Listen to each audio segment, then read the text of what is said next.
Hey, welcome to Mooney Reads. My name is Beck, and today I'm going to be talking about the books that I plan on reading in April. Hopefully this will be the last time that I film this. I keep redoing it because I keep changing my mind, so I guess a lot of thought has gone into this TBR. Whether or not I'll follow it has yet to be seen. This month I'll be participating in 2 month-long readathons and one that's only part of the month. On top of those, I'll also be doing National Poetry Month. I'm going to be focusing a lot of my mood reading on poetry, and then I'm also going to be writing some poetry, and I'll be vlogging while I do that. I actually started that last week, so I do have a vlog up. But yeah, the first month-long readathon that I'm going to participate in is the Disability Readathon. For this readathon, they have 4 categories, and you pick a prompt from each category.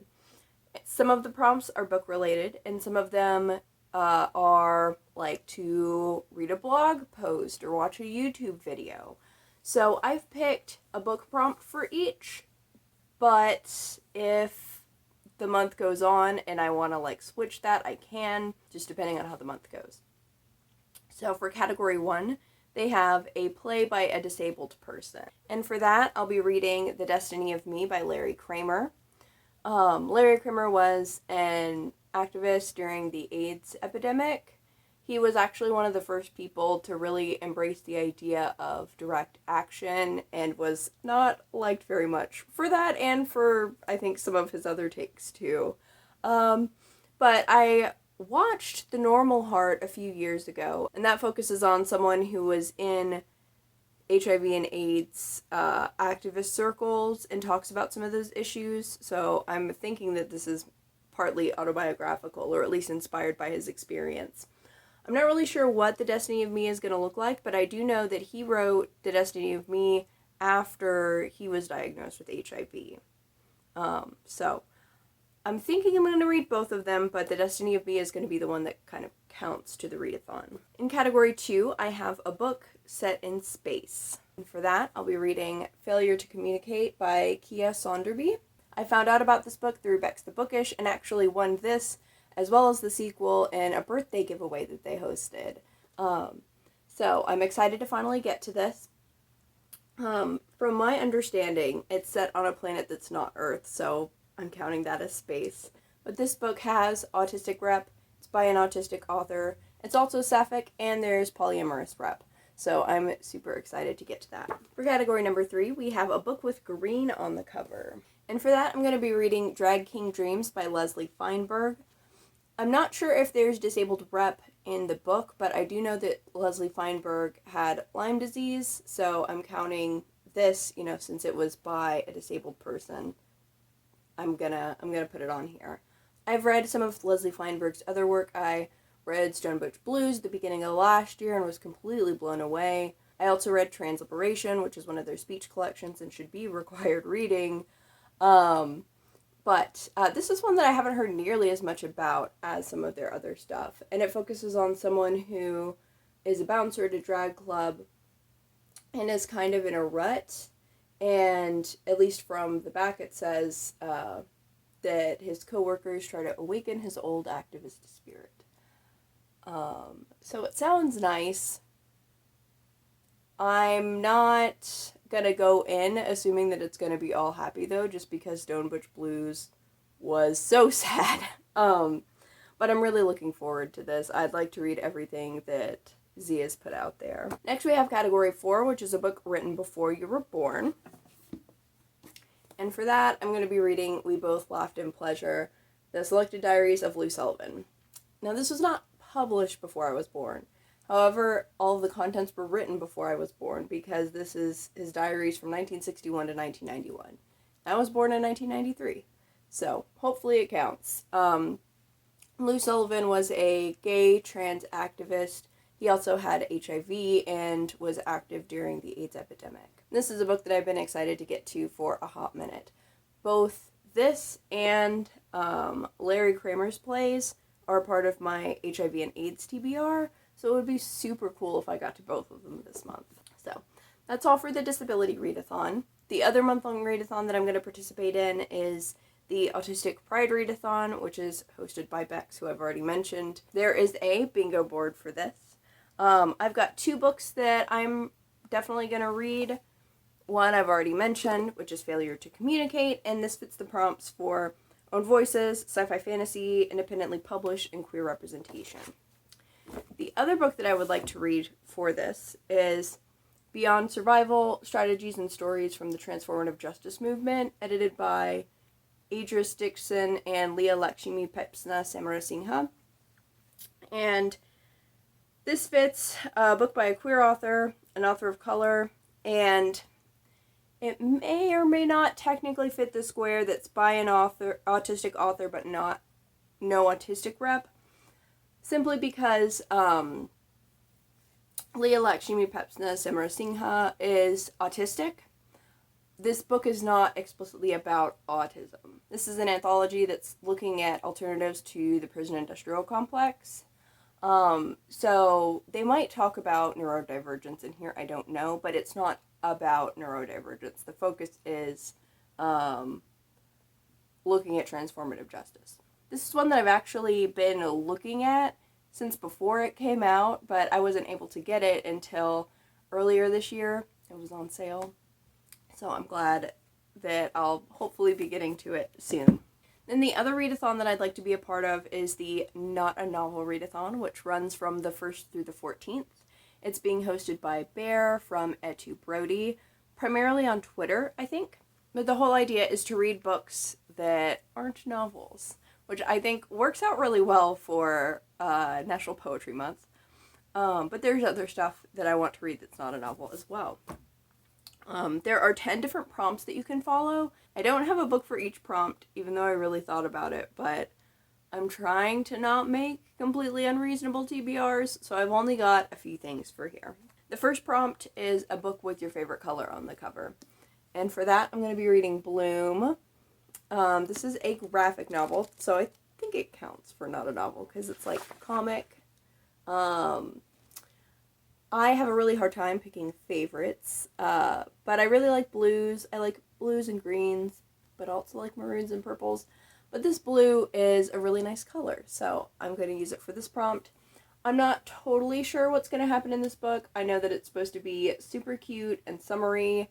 It's gay romance. One of them works at a bakery. Sounds adorable. Then for prompt number 7, we have a buddy read. And for this, I won't be starting and finishing a book, but I will be working on Captive Genders, Trans Embodiment and the Prison Industrial Complex. I have been reading this with Brianna from Rad Reads. I've talked about it the past few TBRs, so I won't dwell on it too much. But we're about halfway through, and I'll be working on that. Next, I have something that fits a couple of prompts. Prompt number 3, which is something that will not count towards your Goodreads goal, and prompt number 4, which is to read something for free. And for this, I'll be reading fan fiction. I'm not sure if I'm going to talk about this necessarily on here, since it's not a published work, and because it's associated with a fandom that I don't support the original text whatsoever. However, I'm very supportive of fan works, like in general. For this specifically, the reason that I want to read this fic is because I have seen someone on TikTok who's doing a lot of really great work talking about disability activism and issues around HIV, and is talking about this fic and how it looks at certain issues way better than the original text. And seeing them break down pieces just really makes me want to read it. And the thing with this is something that's kind of, in a way, criticizing the main text. I think that's one of what can be one big function of fan fiction in general. It's criticizing the text and criticizing the world at large. And with this, it's basically taking a metaphor that the original author intended, but did very poorly, and actually making that happen. So I'm really excited. It's been a long time since I've been able to read fan fiction or enjoy fan works of that particular community without just being straight up mad. So hopefully this will be good, especially since it deals with some characters who used to be some of my favorites, and took up a lot of my time and energy online. So hopefully it'll be a good time. Next, I have a book that I can personally relate to and that I think is going to be 5 stars. That is The Madness Vase by Andrea Gibson. I adore Andrea Gibson. They're probably my favorite poet. Pansy is probably my favorite that I've read so far. But there are a lot of their collections that I have not read yet, and I was able to get a copy of The Madness Vase. The poem with the name The Madness Vase was actually the first poem of theirs that I heard. I saw them perform it, and it was beautiful. I'll put a link in the description because you should check it out, but be warned that it's very sad and deals with a hate crime towards the end. But I think that I'll be able to relate to this because Andrea Gibson is queer and non-binary. So, this should be excellent. So, those are all the books that I have for kind of official readathons. Like I said, I'm also going to be reading poetry. So I've got a few potentials that I'm probably going to get to that I thought I would mention. All of these I got fairly recently. One of them is Burning Sugar by Cicely, Belle, Blain. This looks like it's going to be really interesting. From the back of the book, it says that it kind of links personal history with group history. It talks about colonization. But while it's talking about the challenges and the kind of the sad stuff, it's also going to bring in joy.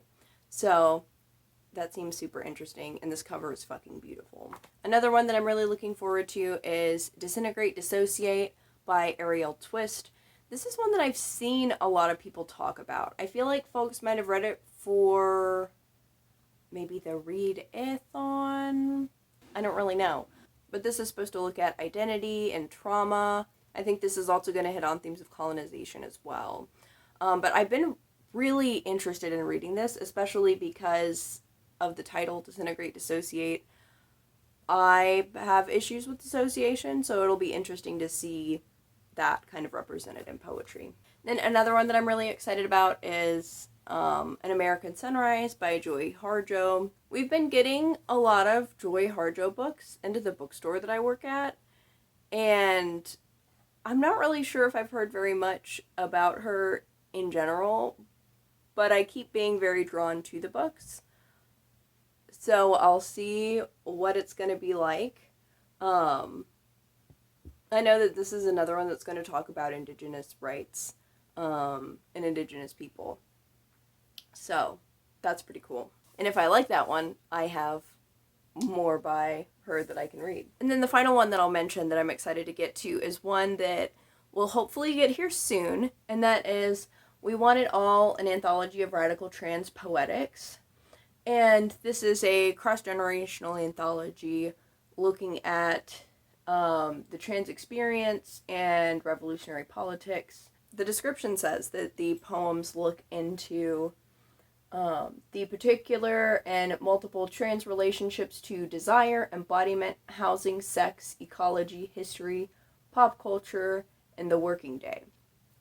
So that should be super awesome.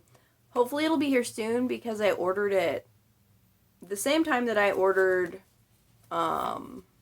this one. So yeah, I've got a lot of other poetry that I could read as well. I've got some more unreads on my shelf, and also hoopla at my disposal.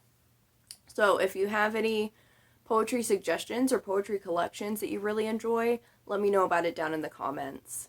But this is all that I have for my April TBR or books that I might read in April. Thank you all so much for watching. Bye.